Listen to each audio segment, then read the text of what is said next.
অনুশীলনী 5.1 4 নম্বৰলৈকে কৰা হৈছে তাৰ পিছৰ প্ৰশ্নকেইটালৈ যাওঁ আমি আজি 5 নম্বৰ চোৱা PQ আৰু RS ৰেখা দুডালৰ ছেদবিন্দু O যদি PQR কোণৰ মাপ 50 ডিগ্ৰী PQR কোণ মানে এই কোণটো কথা কৈছে PQR এই কোণটো মাজৰ কোণটো এই কোণটোৰ মাপ যদি 50 ডিগ্ৰী তেন্তে বাকিবোৰ কোণৰ মাপ নিৰ্ণয় কৰা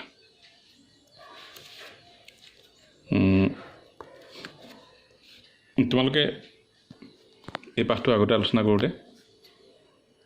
বিপ্ৰতীপ কোণৰ বিষয়ে পাইছিলা ৰৈখিক জোৰৰ বিষয়ে পাইছিলা মই হ'লেও থুলমূলকৈ পুনৰবাৰ মনত পেলাই দিছোঁ PQ আৰু RS ৰশ্মি দুডালে সৰলৰেখা দুডালে PQ আৰু RS ৰেখা দুডালে O বিন্দুত পৰস্পৰ কটাকটি কৰিছে এনেকৈ দুডাল ৰেখাই পৰস্পৰ কটাকটি কৰিলে চাৰিটা কোণৰ উৎপন্ন হয় এই চাৰিটা কোণৰ ভিতৰত বিপৰীত কোণবোৰক বিপৰীত অৱস্থান কৰা কোণযোৰক পৰস্পৰ বিপৰীত অৱস্থান কৰা কোণযোৰক বিপ্ৰতীপ কোণ বুলি কয় যেনেকৈ এই কোণটোৰ বিপ্ৰতীপ কোণ হৈছে এইটো কোণ আৰু ইয়াৰ বিপ্ৰতীপ কোণ এইটো এতিয়া বিপ্ৰতীপ কোণবোৰ কি হয় সমান বিপ্ৰতীপ কোণৰ মাপবোৰ একে হয় তাৰপিছত যদি এডাল ৰেখাক আন এডাল ৰেখা বা আন এডাল ৰশ্মিয়ে কোনো এটা বিন্দুত ছেদ কৰে তেনেহ'লে ৰেখা দুডালৰ একেফালে থকা কোণযোৰে যি দুটা কোণৰ সৃষ্টি কৰে সেই কোণ দুটাৰ মাপৰ সমষ্টি সদায় 180 ডিগ্ৰী হয় আৰু এনেকৈ দুটা কোণে যেতিয়া দুটা সন্নিহিত কোণে যেতিয়া দুটা সন্নিহিত কোণৰ মাপৰ সমষ্টি যেতিয়া 180 ডিগ্ৰী হ'ব তাক ৰৈখিক জোৰ বুলি কয় এইটো কথা নিশ্চয় মনত আছে তোমালোকৰ এই বিষয়ে আমি বিস্তৃতভাৱে আগতে আলোচনা কৰিছোঁ মই পুনৰ কৈছোঁ এই ৰেখাডাল ধৰা RS ৰেখাডালক এই PQ ৰেখাডালে যেতিয়া কটাকটি কৰিলে তেতিয়া আমি এই ৰেখাডালৰ ধৰি লোৱা এই RS ৰেখাডালৰ কথা কওঁ মই RS ৰেখাডালৰ এইটো ফালে এই ওপৰ ফালে দুটা কোণ পাইছোঁ আমি এই কোণটো আৰু এই কোণটো এই কোণ দুটা হৈছে একৰেখীয় কোণ আৰু এই কোণ দুটাৰ এই সাধাৰণ ৰশ্মিডাল বাদ দিলে বাকী দুডাল ৰশ্মিয়ে O বিন্দুত মিলিত হৈ এডাল ৰেখাৰ সৃষ্টি কৰিছে এনেকুৱা একৰৈখিক বা সমৰৈখিক কোণ দুটাই কোণ দুটাৰ মাপৰ সমষ্টিটো 180 ডিগ্ৰী হ'ব আৰু এনেকুৱা কোণক আমি ৰৈখিক জোৰ বুলি কওঁ মই পুনৰ কৈছোঁ ৰৈখিক জোৰৰ কথাটো তোমালোকে অলপ হয়তো বুজিবলৈ টান পাবা আগতে যদি আলোচনা কৰিছোঁ এই কোণটো এই ৰেখাডালৰ এই RS ৰেখাডালৰ একেফালে আছে আৰু RS যিহেতু এডাল ৰেখা ইয়াত উৎপন্ন হোৱা এই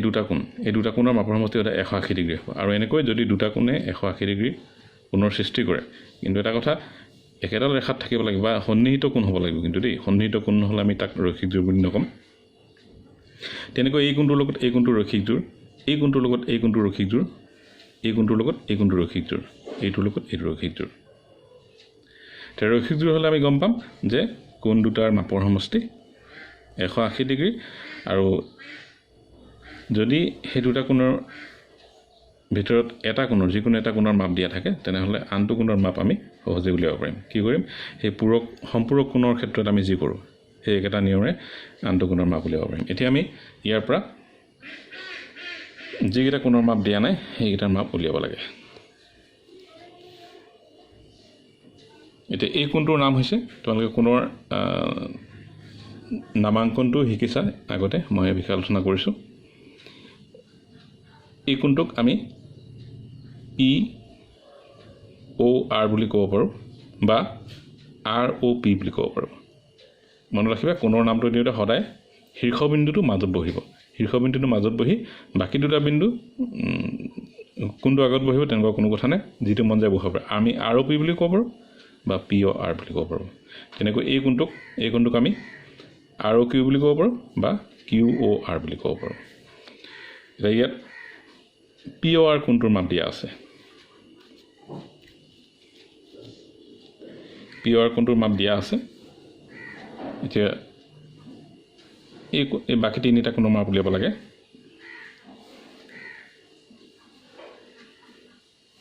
এইটো কোণৰ মাপ উলিয়াম প্ৰথমে আমি এইটো আৰু এইটো পৰস্পৰ বিপৰীত কোণ SOQ কোণ SOQ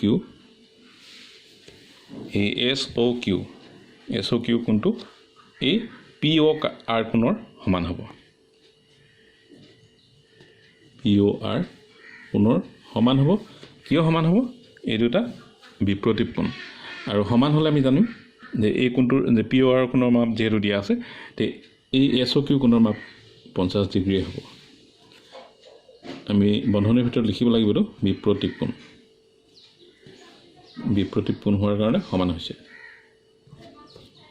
তাৰপিছত এইটো কোণৰ মাপ পালোঁ এতিয়া এইটো কোণ আৰু এইটো কোণৰ মাপ উলিয়াব লাগে POS ৰ মাপ উলিয়াব লাগে POS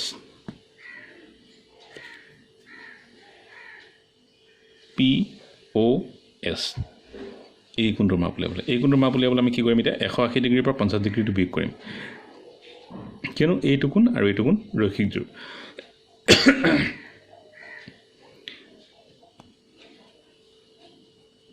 এশ 80 ডিগ্ৰী বিয়োগ POR সমান 180 ডিগ্ৰী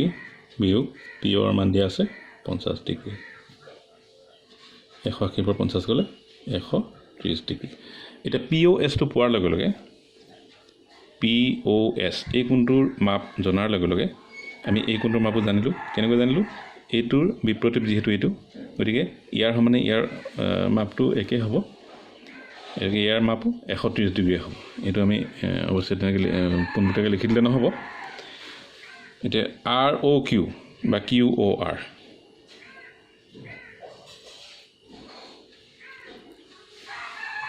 ROQ সমান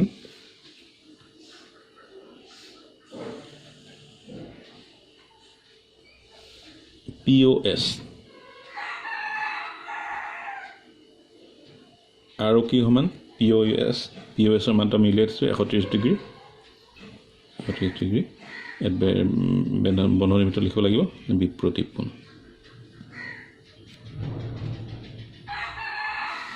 আমাক এই তিনিটা কোণৰ মাপে উলিয়াব দিছিলে SOQ POS আৰু ROQ এই তিনিটা কোণৰ মাপ আমি উলিয়ালোঁ প্ৰথমটো 50 ডিগ্ৰী পালোঁ তাৰপিছত 130 ডিগ্ৰী আৰু এইটো 130 ডিগ্ৰী এনেকৈ আমি এটা কোণৰ মাপ যদি দিয়া থাকে দুডাল ৰেখাই পৰস্পৰ কটাকটি কৰিলে উৎপন্ন হোৱা বাকী তিনিটা কোণৰ মাপটো আমি উলিয়াব পাৰোঁ এই 6 নম্বৰটো মই বুজাই দিছোঁ এইটো তোমালোকে নিজে কৰিব চেষ্টা কৰিবা নিজে কৰিলেহে আচলতে বুজি পাবা এইটোকে তোমালোকক মই হোমৱৰ্ক দিছোঁ আজি মই বুজাই দিছোঁ ইয়াত এইডাল ৰেখা এই ৰেখাডালৰ এটা উমৈ সৈতে শীৰ্ষবিন্দু এইটো বিন্দুটোৰ নাম দিয়া নাই বাৰু তে এই বিন্দুটোতে এই ৰশ্মিডালে তিনিটা কোণ উৎপন্ন কৰিছে তিনিটা কোণৰ ভিতৰত দুটা কোণৰ মাপ দিয়া আছে এই কোণ তিনিটা মন কৰা এক ৰেখীয় কোণ বা ৰৈখিক কোণ মই কৈছোঁ ৰৈখিক কোণ যদি একেফালৰ ৰৈখিক কোণকেইটাৰ মাপৰ সমষ্টি সদায় 180 ডিগ্ৰী হ'ব গতিকে আমি এই Xৰ মানটো উলিয়াব দিছে যেহেতু এই কোণটোৰ মান উলিয়াব দিছে Xৰ মাপটো উলিয়াবলৈ আমি কি কৰিম এতিয়া 180 ডিগ্ৰীৰ পৰা এই যি দুটা কোণৰ মাপ দিয়া আছে সেই দুটাৰ যোগফলটো বিয়োগ কৰি দিম